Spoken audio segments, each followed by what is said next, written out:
Filed your taxes with TurboTax and now the waiting game begins?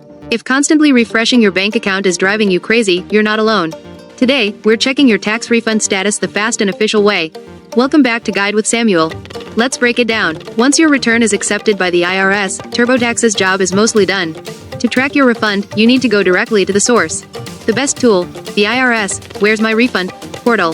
The absolute fastest and most accurate way to check your status is on the IRS website. Just search for IRS Where's My Refund. You'll need your social security number, filing status, and the exact refund amount from your return. The timeline. Understand the stages. The tool will show one of three statuses: return received, refund approved, or refund sent. The IRS typically issues most refunds in less than 21 days from the date they accept your e-filed return. And that leads to my crucial pro tip: check once a day, in the morning. The IRS updates their Where's My Refund system only once per day, usually overnight. Checking multiple times a day won't give you new information. Check once in the morning for the most current update to save yourself the frustration. So, just like that, you can track your refund with confidence and patience. Using the official tool goes a long way in getting accurate, real-time information.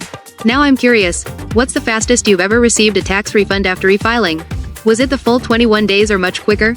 Let me know your thoughts down in the comments, and subscribe for more clear-cut guides like this one. Thanks for watching. I'm Samuel, and I'll see you in the next video.